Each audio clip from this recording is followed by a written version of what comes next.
the mic to our comrade Kwame Gonza to give us a submission on this. And afterwards, all of us will have our inputs, and then we also have questions, and we will address them. Thank you so much. King Kwame Gonza, please, if you are here with us, the mic is yours. Let us have the discussion being led by you. Thank you so much. Thank you, comrade. I appreciate your submission. And I must say that, first of all, I'm not an economist. This is a disclaimer. But with that being said, what I've noticed also is that countries which have been powerful, or the powerful nations that have been rapidly built, have not again been built by economists. They have been mostly run by engineers. Even when you go back to China, from the Chinese Revolution of 1949, apart from Mao Zedong, majority of the Chinese presidents have been, all of them have been engineers, actually. And you can see where the Chinese economy, you can see where the Chinese economy is. So in talking about Africa, I'll assume that the Africa we are talking about includes Egypt, Morocco, Algeria, and all these countries, including Africa's territories, which are the islands, islands like Mauritius, Seychelles, Comoros, and of course Diego Garcia, which is currently being occupied by the United States, which is supposed to be part of Mauritius, supposed to be governed by Mauritius.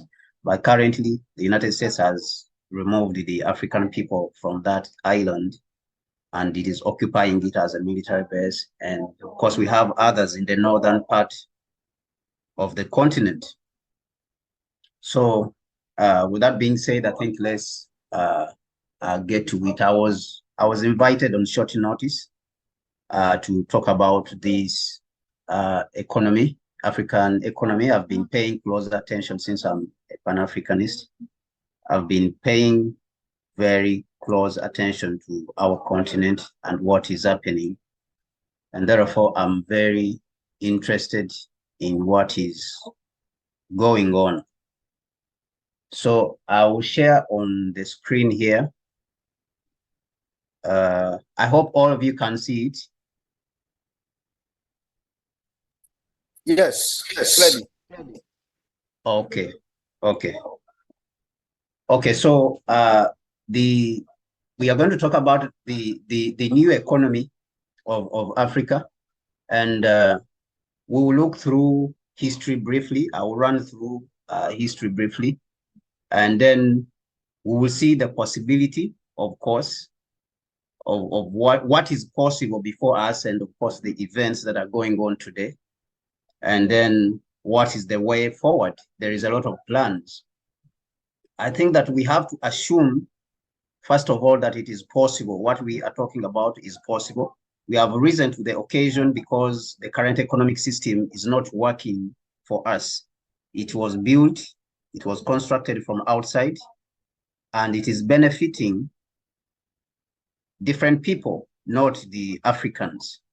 It is benefiting groups who are foreign to the African continent. Of course, I will not repeat all the things that have been spoken about, the exploitation of Africa's resources for the benefit of Europe.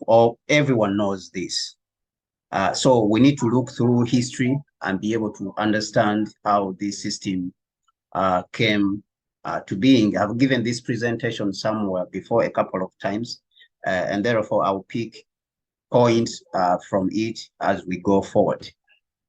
Now, it is important to understand Africa's history of struggle for freedom. And of course, that means that we need to go back to the slavery which was brought to the continent.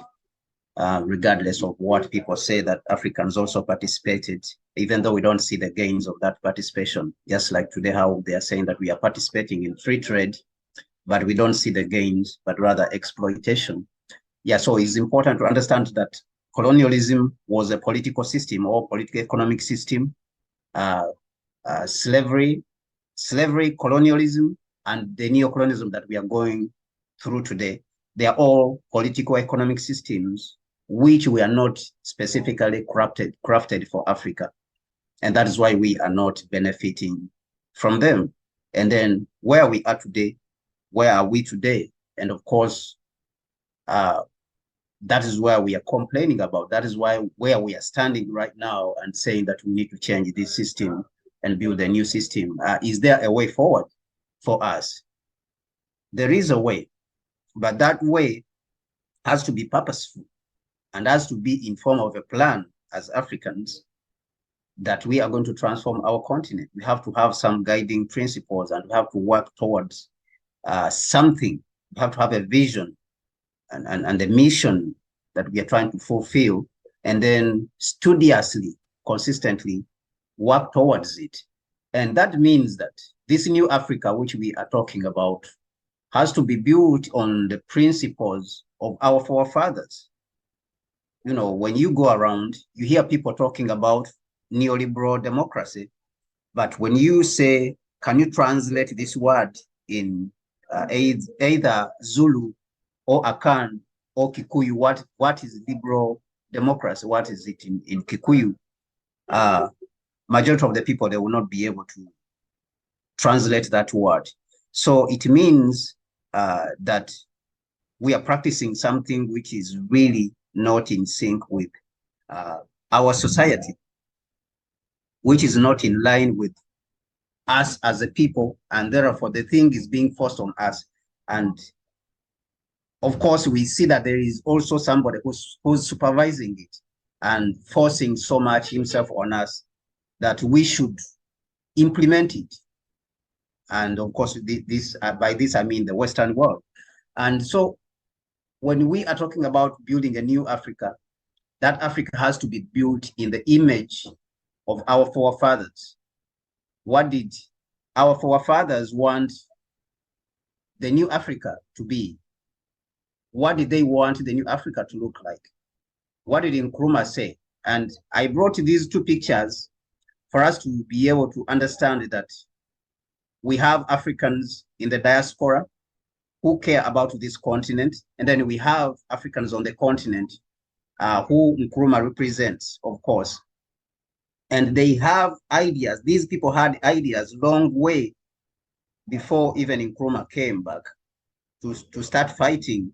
People like Marcus Garvey had ideas of what they wanted Africa to look like. This is C.L.R. James on the left side. He was some sort of advisor and mentor to Dr. Kwame Nkrumah. He's from the Caribbean.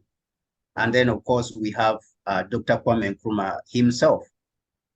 So the new Africa, just to reiterate, has to be built in the image of our forefathers, and it has to be, supervised by us Africans, not the United Nations, not the IMF, not the World Bank, as we are seeing today, that these are the ones who are supervising Africa's progress and Africa's economy. Yet we don't see them doing the same in China and all the other countries which are standing on their own, or Singapore and all these countries. So this is where we have to understand history. You guys will forgive me. I have some neighborhood here where there is some sort of noise, but I hope you will be able to hear me slowly until they go out. Now, history is important because it helps us to know how, it helps us to understand how we reached where we are. And this, of course, cannot be overemphasized. Many people have spoken about this. We need to understand how we came to where we are. And therefore, I brought an example of a gentleman called Ray Dalio. Ray Dalio is an investor who built a company called Bridgewater Associates. And this company is a hedge fund. is a hedge fund, and it manages over $160 billion. And he himself is around $21 billion. And what Ray Dalio does is that he goes through history to examine history, and then he predicts the patterns in history where the markets will be moving. And in the past, starting 2020, when he put up this video, this interview was done in 2020, which I'm going to play. You will let me know if you can hear the sound, and if you cannot hear it, please you speak up, and I will be able to adjust the sound. Now, Ray Dalio looks at historical patterns. He goes back and then examines, and starting 2020, he has been predicting that there is forces that are going through the world right now, and they point to the decline of the United States. And of course, he has some investments in China, but there's a lot of pointing towards China and how it is developing. And of course, I'll come back to China.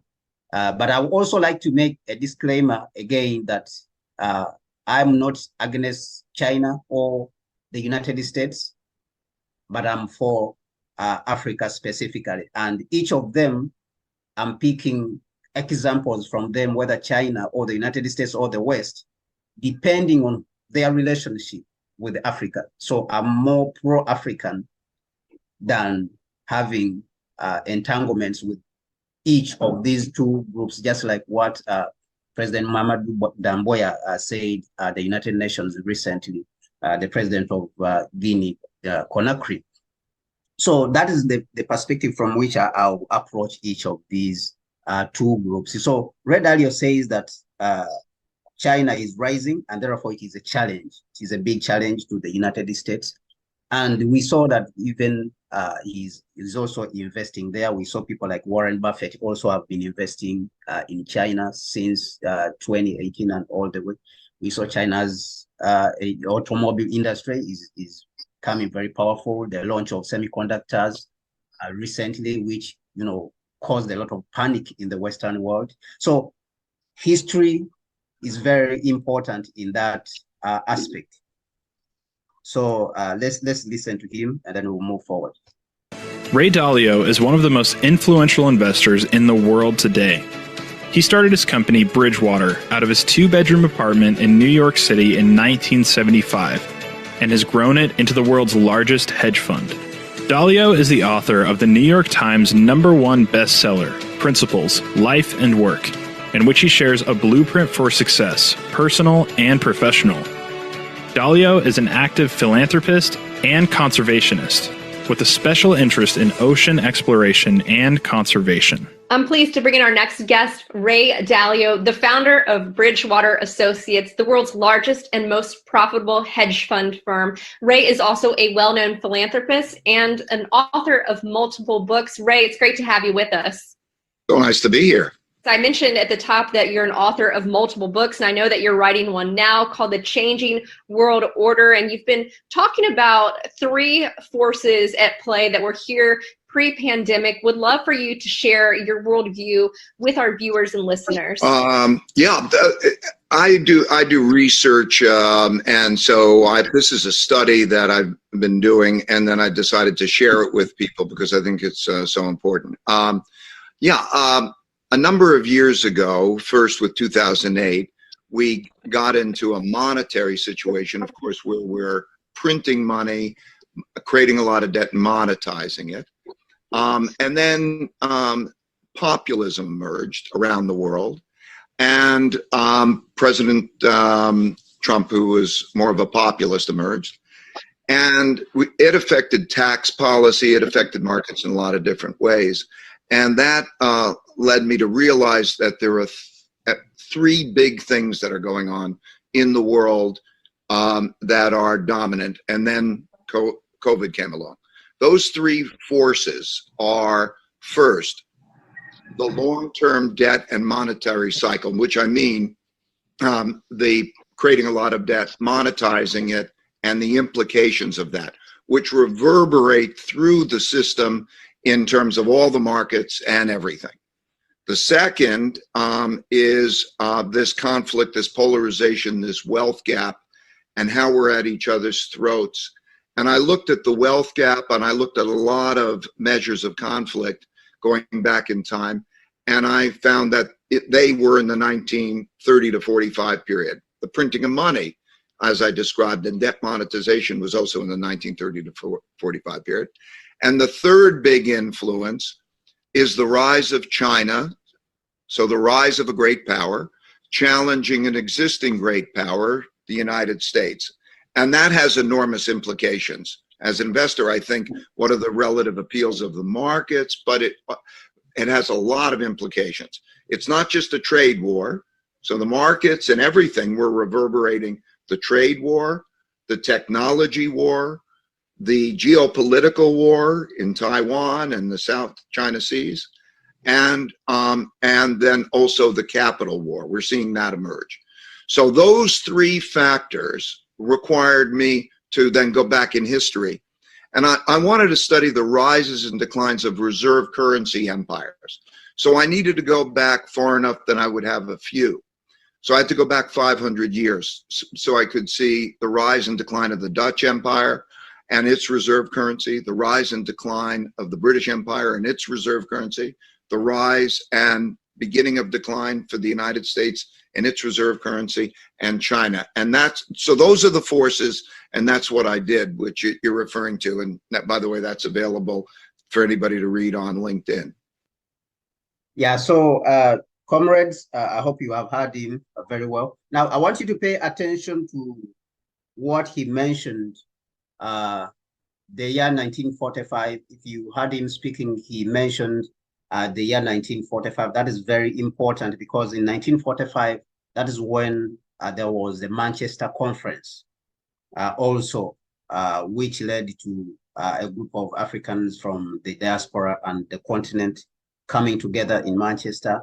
And then later, 13 years later, pay very close attention to that. 13 years later, or I think I could say 12 years later, it is 12 years later, 1957, Ghana would get its independence.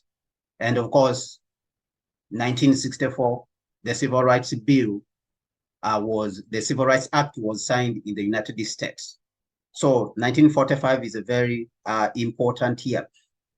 Now, comrades, Kojo, I remember we spoke about the fact that on the continental level, we need to have some advisors, and I believe that we should set our goals. And this man who was speaking, Ray Dalio, we should make an effort of putting him on our list of people we need to contact and see if we can be able to get him to advise the Continental Unity Party, the Africa Continental Unity Party, on economic policy. I know it may not be easy, but I think we need to put him there. You never know what might come out. We might be able to get him. That is Ray Dalio. Now, Africa has gone through what I call the modern emancipation timeline. It has gone through some phases of liberation in this period, which I call the modern emancipation. From, of course, 1400 to 1800, which took almost 400 years since the Europeans arrived here and started taking slaves. The Haitian Revolution, of course, it started in 1791. And it took those ancestors about 13 years of struggle until they were able to overcome and defeat Britain, France, and Spain, for them to be free, even though they could continue on to struggle against imperialism, even up to date, that imperialism is still oppressing them.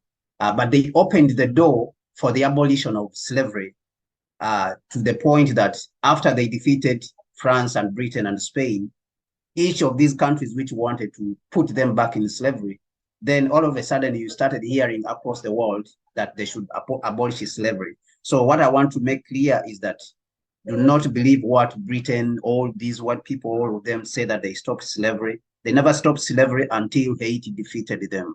So Haiti is the one who led to the stoppage of slavery. That is why I included that in our emancipation. Number two, we had the struggle, against colonialism, because after defeating slavery, these people were not satisfied. with the fact that slavery had been defeated as a form of exploitation and extraction and oppression of African people, they went back to the table and say, what should we next, since these people have defeated us in this way of exploiting them? So in 1884, they sat and said we should go and colonize them now again. So they did that until our people rose and struggled against them. And of course, that is where the 1945 Manchester Conference came in. And within 12 years after the Manchester Conference sat, Ghana was independent under the name of Dr. Kwame Nkrumah. But if you go back to 1945, you could never think that in 12 years, Ghana will be free. And maybe later, in about 5 years, 32 other African countries would be independent politically. Of course, regardless of whether they continue to retain that independence, that one we are going to discount it for now. And the compromise, of course, which came later, that independence has been compromised to a larger extent, to the point that even today we feel that like we are still in colonialism. But on the onset, they were able to fight and secure the independence. Now, what I called the third emancipation timeline, I wrote this in 2020, is that what we are going through today, starting 2020, is a sign that we are supposed to struggle as African people and reach the freedom of the African continent. Why? Why do I say this is the time? Or why do I say starting 2020 is the time? If you look at the year 1791, during the first emancipation in Haiti, there is a lot of events which were going on across that period. During that period, there was a struggle between France and Britain. They were struggling for world domination, that Britain, to a certain level, had become the king of the world, the economic superpower. And that's why you hear about the British Empire. It was dominating the world. France always wanted to overtake Britain. So they were embroiled in a struggle. And also, you see that Britain had just lost the United States as a colony in 1771. So they were struggling because Britain had wanted to contain France, because the colony of the United States was very profitable to Britain, that it saw that its loss, after it had been defeated by the Americans, France would overtake it. So it was looking for strategies to contain France so that France would not be able to rise and overtake it, economically, and become the superpower. So that is one sign which was there, and our people saw it. And of course, you had also problems in France to do with the French Revolution and all that. There was a lot of chaos in France itself. So people like Toussaint Louverture and Dessalines, they saw this as an opportunity and they started struggling. And therefore, they were able to win independence within a period of 13 years from 1791 up to 1804. Now, when you go back also to 1945, these countries had come out of, colonialism. I mean, they had come out of World War II, and they were still colonizers of majority of the world. But these fighting against each other had led them to become very weak, to the point that they could not retain the same influence in the colonies. And the other thing is that Africans who fought in these wars, the First and Second World War, saw these people and said that these people are not really special. We have to find a way of pushing them out of our countries. And therefore, that is why you see that Africans came together in Manchester. And that period is when, of course, the United States was rising. And of course, we will see that in Nkrumah's work later, after gaining independence, was warning majority of the revolutionaries on the African continent about the United States. And in his work, in his important work, which is called Neocolonialism, the last stage of imperialism, it was dedicated just to imperialism, the study of imperialism. But of course, it is unfortunate that the heads of state during that period did not listen to him. But he saw it. He saw the rise of the United States in 1945, because the United States did not participate in the war itself directly. but supplied majority of the weapons which were, were used. If you look at that Second World War, majorly, it is Russia, majority, the Soviet Union, which led the defeat of Nazism in Germany, even though the United States would come later with the so-called allies, but they didn't do much. So the United States supplied the weapons and became very rich, even when you talk about World War I. So Nkrumah warned about the rise of the United States because he saw how aggressive the United States would become, since he had seen its behavior in Latin America. Because when the Latin American countries had gotten its independence, the United States took over from, France, Spain, those countries who were colonizing over there. So in this third emancipation timeline, also, what we are seeing, the same things which Ray Dalio was talking about, the struggle between the United States. Of course, you can talk about also the printing of money. You can talk about COVID. You can, even when you look at the infrastructure of the United States, a lot of things are not right. Even when you go and read a couple of books, they tell you this. His book is very important. The book, The Changing World Order, is very, very important. And there's another book which was written, which is called The Third Industrial Revolution, which I have referred to, which I will speak about later, by a gentleman called Jeremy Rifkin. And there is another lady who wrote a book. She's called Amy Chua, and she's talking about how the education in the United States has declined and the Asian countries have taken over, especially when it comes to engineering and technology, which are very important, the STEM subjects.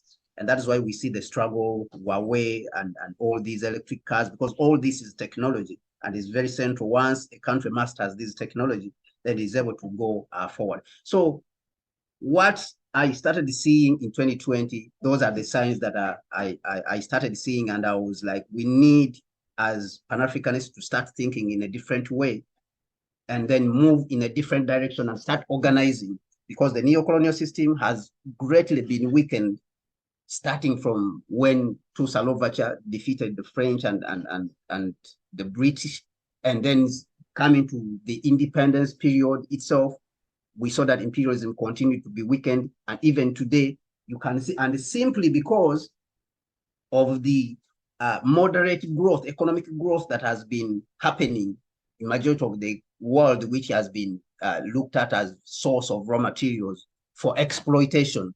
And the only place which I see that is remaining is Africa, which needs to put up a very strong resistance. We see a lot of resistance in Latin America, Venezuela, Cuba, and all these countries. They are putting up a very strong resistance, Cuba.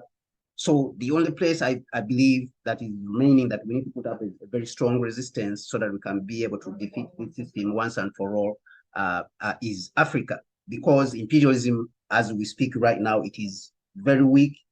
It is almost on its knees. And so what we do right now will determine the future of the African continent. And majorly, it has to do with organization. And of course, this is also what I'm showing here is a political scientist out of China called Eric Lee. He said this, he sat down at the Nexus Institute, and they were having a discussion on the future, the future of neoliberalism. He's a political scientist from China. So they invited him to talk about, how China sees neoliberalism I think it was in 2018. So I would like you to listen to him before we go forward. Beginning the Enlightenment, of course. I think we're at the end of a 300-year run of a liberal vision of the world. However you want to call it, or maybe some call it the modern. And I think that vision is in some trouble, not predicting its demise, not yet, but it's in some trouble now because in the last 30 years to this day, since the end of the Cold War, that liberals around the world have pursued a rather extreme ideological version of modern liberalism, which precludes and excludes other possibilities, both intellectually and economically, to the point where I think the leader of the liberal world, the United States, of course, had committed what Paul Kennedy defined as imperial overreach, both externally and internally. Externally, it's gone too far in trying to impose its vision on the rest of the world, on so many countries, to some extent, in some cases militarily, to rather disastrous consequences. And internally, it's taken this vision of the world which places the individual as the autonomous basic unit of society at the center of the universe. Internally, it's gone pretty far since the Reagan and Thatcher revolution with the neoliberal economic doctrine that has led to tremendous inequality in developed countries that are generating this backlash against the liberal tradition, both the liberal tradition and globalization itself. And these problems are not being solved. Yeah, so that being said, I just wanted to close that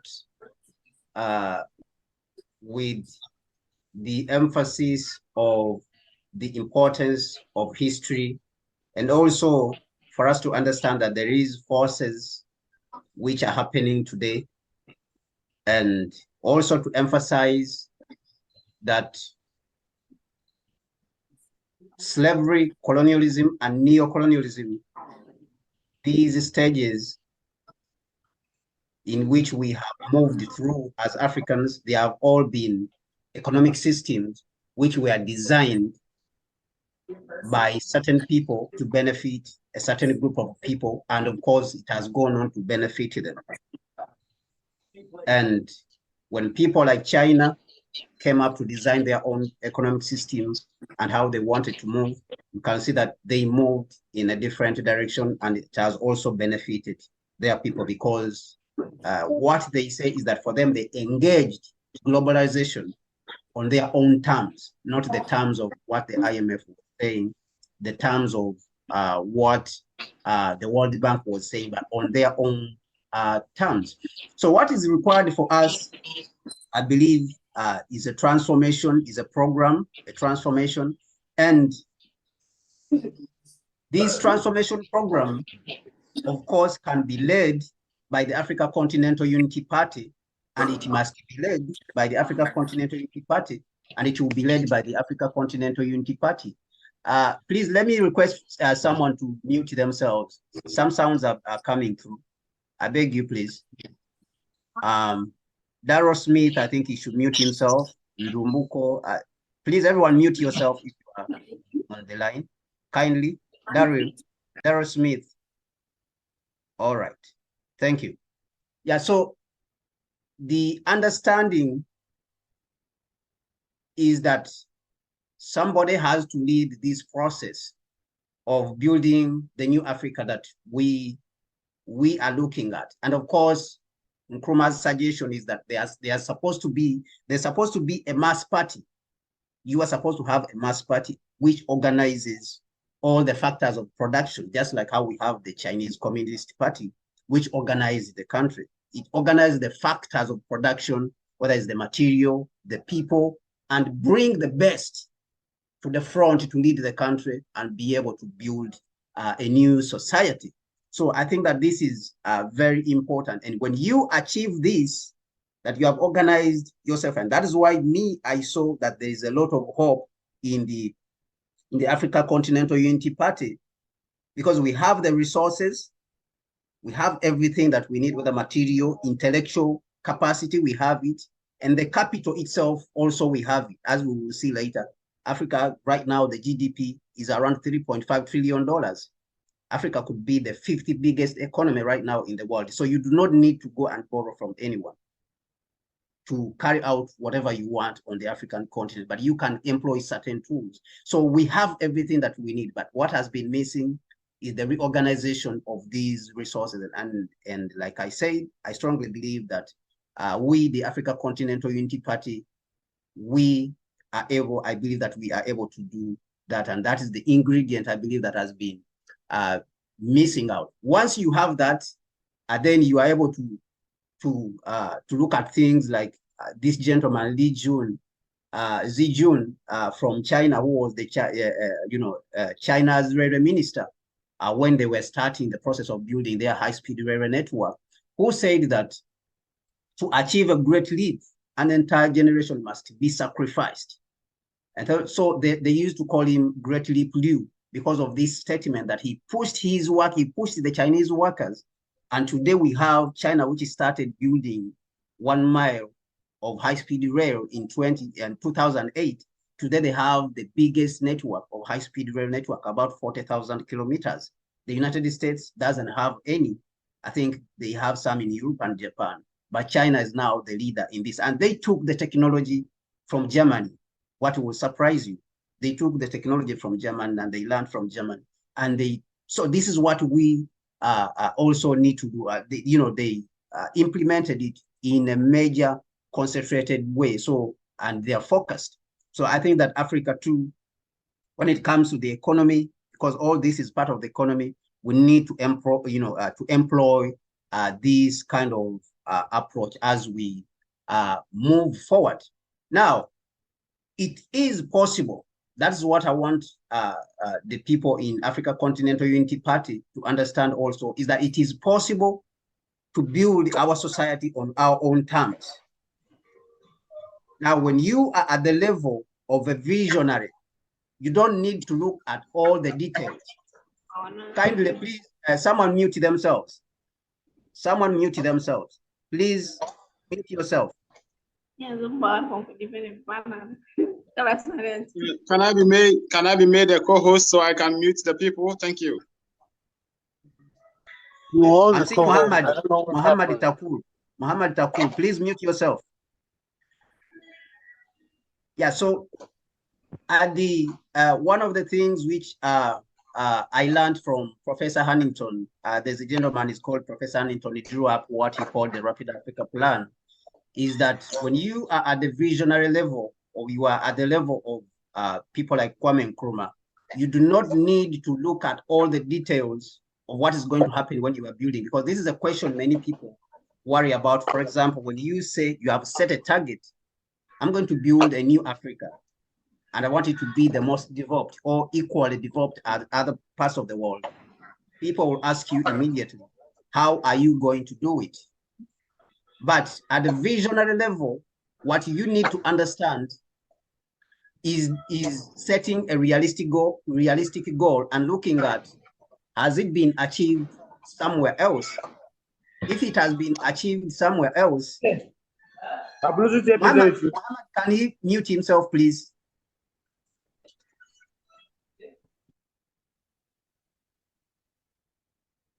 Okay, so yeah, so what I'm putting up, relieve your anxiety a little bit, as you earlier pointed out. So what we should understand is that at this level where we are, when we are organizing, we are at the point of organizing all the resources that are supposed to build the new Africa that we are talking about from all parts of the continent.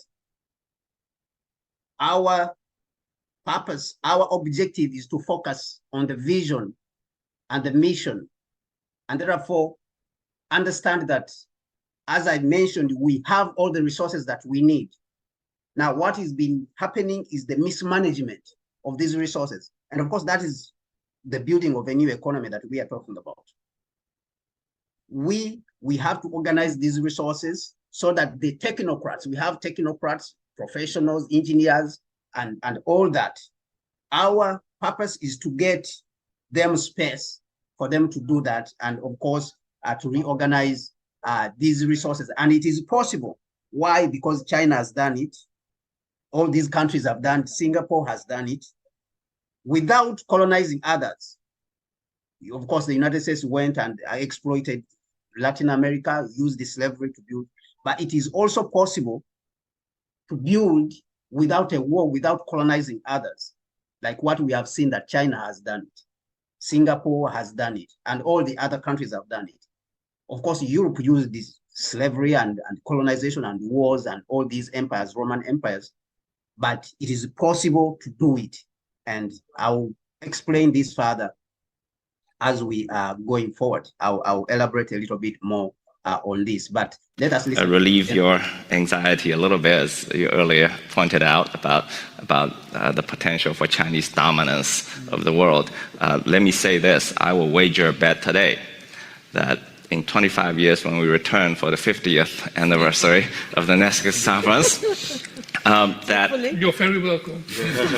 that China will not be dominating the world at that time.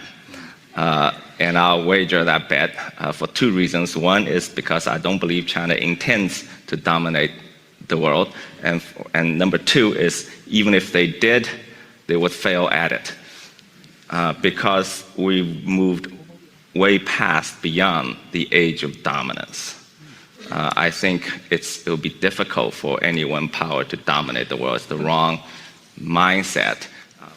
In my lifetime, just in my career, peaceful rise has already happened. It's a fact on the ground. We went from, since I started my career in business, we went from a poor agrarian country to a behemoth that you know that is China today.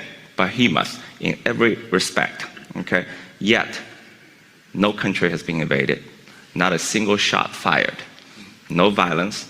And if you look at human history, the rise of every power, from Athenian Empire to the Roman Empire to the British Empire to America's manifest destiny to the rise of modern Germany and modern Japan, Ottoman Empire, every single one of them, their rise was accompanied by tremendous bloodshed, colonization, wars, massacres, okay? And China's rise to date has been bigger and faster than them all. So, so that is the point to understand. Can we do it as African people? And of course, we can do it. And one of the things which I saw in Professor Antony's book called The Riot Act, which is a statement of intent, is that it is possible to build Africa to a GDP of 90 trillion in 40 years. But it is also possible to build Africa, rebuild Africa to a GDP of 65 trillion in 20 years. The Agenda 2063 of the African Union says that in 40 years, 2063, Africa will be 29 trillion. Today, the United States, of course, is 24 trillion. Now, our target for the African economy is to organize, our objective is to organize the resources so that we can achieve a target of around $65 trillion in 20 years. Now, this is considering the fact that in 20 years, Africa's population, including the diaspora, could be around 2.5 billion people. Today we are around today we are around 1.4 billion people. But in about 20 years, if we grow at the same level which we are at today, and we don't reduce, we could be around 2.5 billion people. And now when you take the GDP per capita of 65 trillion and you know, you divide this 65 trillion GDP and convert it to per capita with 2.5 billion people, you get around $20,000. Now, I want to simplify this for people, of course, who may have a problem believing that this is achievable. When we go to Gabon currently with their economic system, of course, which we would not want to emulate, the GDP per capita in Gabon right now is $14,000. European countries, the United States and all these, they have GDP per capita of more than 60,000. I think the United States is around $80,000. So for us just to achieve 25% in 20 years from now, it would put us at $65 trillion as Africans. If we work at it in 20 years and we organize everything, this means that we have to be studious, we have to be purposeful, we have to organize all our resources and move in one direction. All of us know, wobbling and looking this direction and that direction. And this should be able to help us. We start with the important infrastructure, put every African to work. People have to be working in building up infrastructure and building industries. And of course, the guiding principles are there for us. People can talk about philosophical consensusism, what Nkrumah suggested, and Ubuntuism, others are talking about communism, communalism, scientific socialism. But what are all these trying to achieve? All of them are trying to achieve a just society.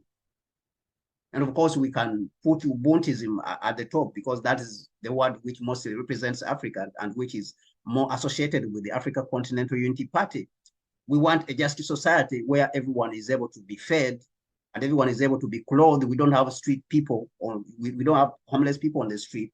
Those ones who are not able also are taken care of. This is the society and the systems which we want to build. That means we have to build new systems, a new way. We have to have new way of looking at things.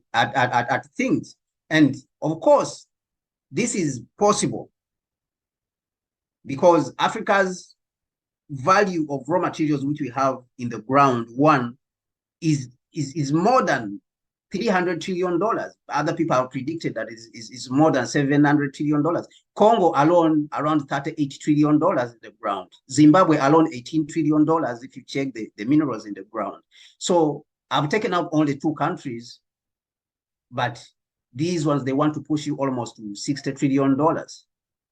Just two countries, Zimbabwe and Democratic Republic of Congo. So what about the other African countries? If I talk about Gabon, for example, Gabon itself in the last 20 years has been producing oil that is worth around $120 billion just in the 20 years, because it started actually producing oil way back in the 1960s. But I calculated about the 20 years which Gabon has been producing oil, and I saw that it has produced about $120 billion with its current capacity from just oil, without the timber, without the agriculture, without anything else, just oil. So, but that money, where has it gone? The money has gone to France to benefit France, and Gabon today, the GDP is around $20 billion. So imagine how much has been stolen. And so this process is continuing to go on. So the resources are there. Now the population is there. These are the most important factors of production which you need to take off. You need the resources, the material, you need the population, which is educated enough. And we know that Africa's population right now, the literacy rate is around 75%. So you are not lacking in intellectual capacity and technical capacity. If anything, you say that there's need for labor, it's just polishing, because you already have the population. The population will help you for the market, because international corporations were attracted to China because China had organized itself, and then it had organized the population. So the market was so attractive that they could not resist. Even today, when they are speaking, these companies, General Motors, Ford, and all the Boeing, Airbus, they were able to go there because of the market, which was irresistible. So this is what they need. Organize yourself, and these guys, they will come by themselves, and then you set your own terms. And of course, that is what even China did. And I give the Chinese example because China is more closely to what Africa's position is right now. And I've been saying that Africa today looks like what China was in 1912, when there was a lot of chaos. China was also colonized by Portugal. They were there. The United States also went there, to impose its imperialism. Britain and all these countries, German, they were there in China. But China somehow, out of this chaos, was able to reorganize itself. And I believe that that is the point at which also we are as Africans. If you look at Africa's location, also it is very important that we are in the middle of the world. So if you make Africa the factory of the world, that means you can manufacture products across the African continent and send them to the different parts of the world. Strategically, place your industries in the continent depending on what is needed in the east, the west, the north, in Europe, and what is needed, or in the south, in Australia, and all this. So Africa is strategically located in the middle of the world. That transportation for goods, it will be even more cheaper to transport goods from Africa to the United States than China transporting its goods all the way where it is, all the way to the United States. So Africa would still have a comparative advantage in this aspect. So to repeat, the resources which Africa has that are important that we need to focus on and take advantage of the population, the material resources, and then we have the literacy rate of 75% and above, and then we have the GDP per capita of 3.5 trillion. This money is enough for us to take off as Africans. Now, I speak about these because we don't have access to them right now, but it will give us the confidence to start working towards having access to these resources. So this is why this is very important as we look towards building the new economy that we are talking about for Africa. And the third industrial revolution, as put out by Jeremy Rifkin, who wrote a book called The Third Industrial Revolution, the same book, says that it is possible to leapfrog others.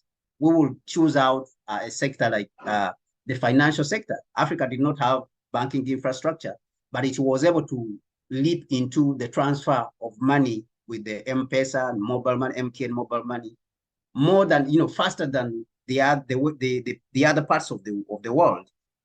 That every African now had a bank account on their phone, even though we didn't have majority of the banking infrastructure on the continent. So what he says here is that it is possible to leapfrog everyone. And he mentions certain sectors that you have to have control over, or you have to lead into. You have to lead in order for you to be in an industrial revolution or to be a major player in the industrial revolution. And that is the energy, the transport, and the communication sector. And if you examine Nkrumah's speech in 1963 in Addis Ababa, which is very important and pivotal, that speech which even Professor Pierre Lumumba normally talks about. He mentions about energy, he mentions about transportation, he mentions about energy, and of course he mentions about the central bank, having a central bank. This is very important. Currently, as we speak, in the third industrial revolution, unlike what people have been telling you that we are in the fourth industrial revolution, that is not actually where we are. This is a narrative which has been planted by people like Strauss Schwab, who is the founder of the World Economic Forum. And we know that those guys are interested in creating a certain narrative so that they can control the world. But Jeremy Rifkin, who wrote this book, The Third Industrial Revolution, looked at the first industrial revolution, which happened in Britain, and the second industrial revolution, which happened in the United States. And right now, he's mentioning that China is right now the one who's leading in the third industrial revolution, and it has harnessed the new form of energy, this transportation, and the communication. You can see that it is leading when it comes to the Internet of Things, when it comes to clean energy. It is the one which is leading solar panels and all this new form of energy.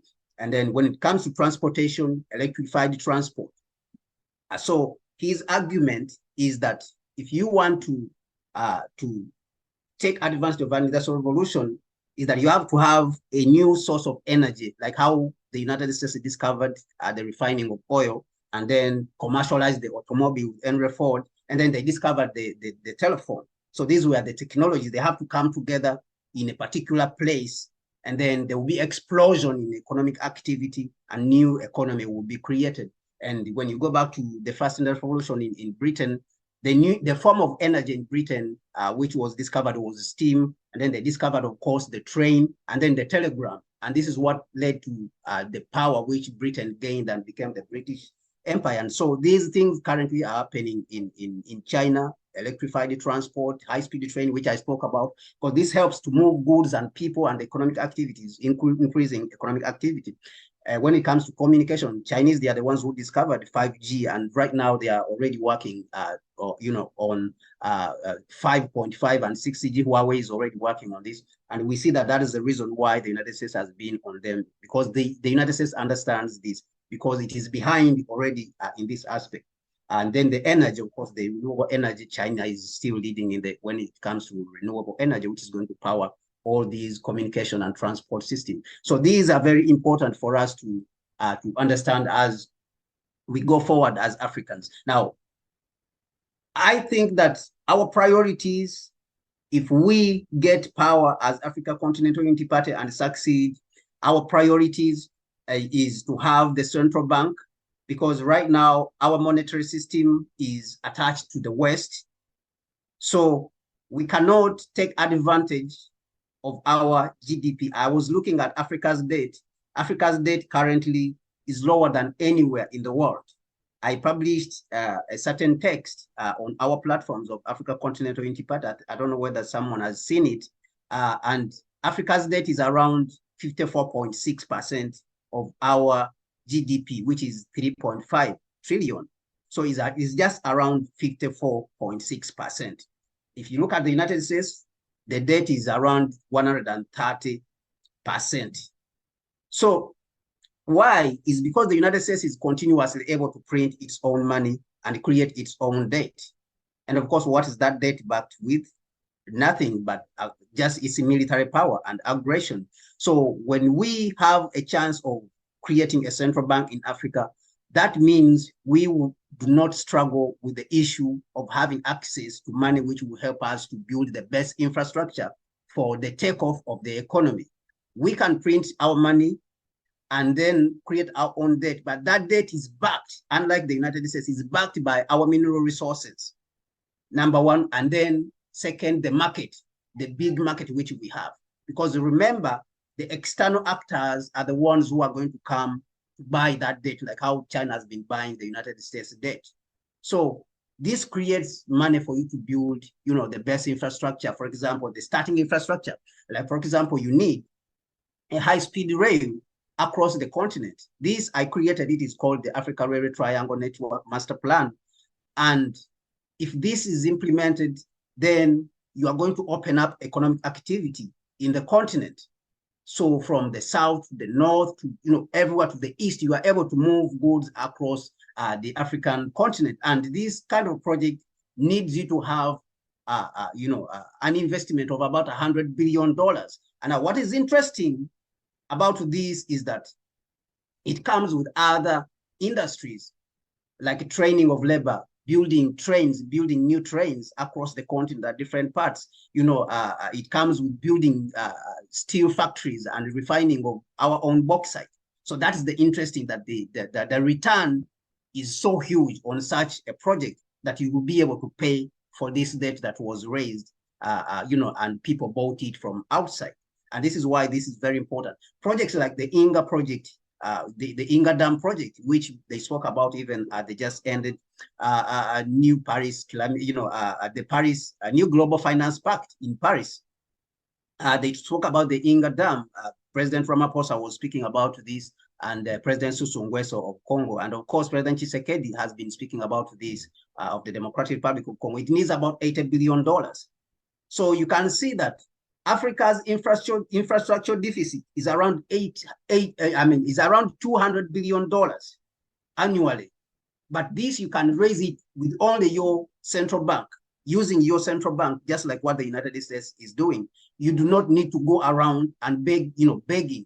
But this secret, the African heads of state have not realized it, or they don't have vision over it, of this, or their minds are so crowded. Some of them are very old, that they think that the only way for Africa is to beg the rest of the world and be conventional with how the neoliberalism is being practiced. Now, when we build this, especially in the first 5 years, you can have a 5-year development plan. Because remember, I spoke about building an economy of $65 trillion in 20 years. In 5 years, you can build the best infrastructure, people are employed, and then you continue. Then the second 5 years, you build other industries, automobiles, petrochemicals, textile, agriculture, and then cut off majority of the things which you are importing into the continent, put everyone at work, or majority of the continent. And I think that this would build a new economy. But I want to re-emphasize this, is that at this level, we as the Africa Continental Unity Party, we just need to be aware that this is possible, and then start working in that direction studiously. And of course, other people will have some doubts, is this achievable? But of course, that is the essence of belief.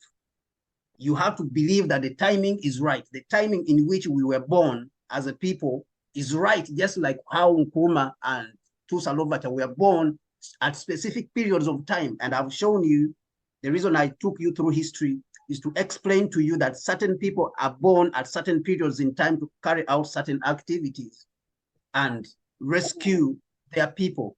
And therefore, this period, looking at the events which are going on across the world, is a sign that the people who are at this point are supposed to act in a certain way and move in a certain direction without fear, because the challenges are going to always be there. The confrontation of the existing political powers. Nkrumah confronted them, and of course we saw he came out. Tusa Lovacha, 3 governments, without nothing, without an economy, without communication. How was Tusa Lovacha and his band of slaves able to do it? How were they able to do it? So these are the questions we need to be asking. Nkrumah did not have the communication systems like how we have here. I'm now right here speaking to my brothers across the globe. They didn't have these advantages. So we have so much resources today as Africans that the only excuse we should have is laziness and complacency and maybe fear and something like that. Lack of enough belief.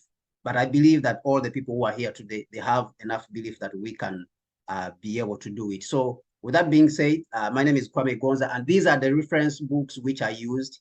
I believe that Comrade Kojo will be able to publish this so that other people can be able to get access to this video. Maybe they can pause and write down these titles. Thank you very much. That has been my presentation. Thank you very, very much, Comrade Kwame Gonza. We are very grateful for your time and that wonderful presentation, which is very insightful, also forward-looking. I'm going to open the microphone to you to have your questions, your recommendation, and also your involvement.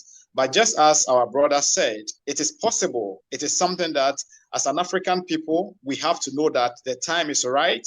It is time for us to put ourselves together towards rebuilding Africa to become a very central global powerhouse. And this cannot be achieved for us by relying on outsiders, whether the Europeans, whether the Americans, whether the Chinese or the Russians. It is by knowing that the Africans should be the center of the rebuilding of African agenda. And that means that we all have to put ourselves together. It is not going to happen by miracle. It is not going to happen by dreaming. It is not going to happen by just wishing that Africa is going to do well. It is going to happen by all of us putting our energies together. This is why for the past 3 years, the African Continental Unity Party, the ACUP, has been mobilizing, educating, and bringing forth all the energy that we need. It is time for you also to join hands with the African Continental Unity Party, the ACUP, to build that Africa that we all deserve. This Africa is not just building by ourselves, but it is being built by ourselves for our children and for the future generations and for humanity.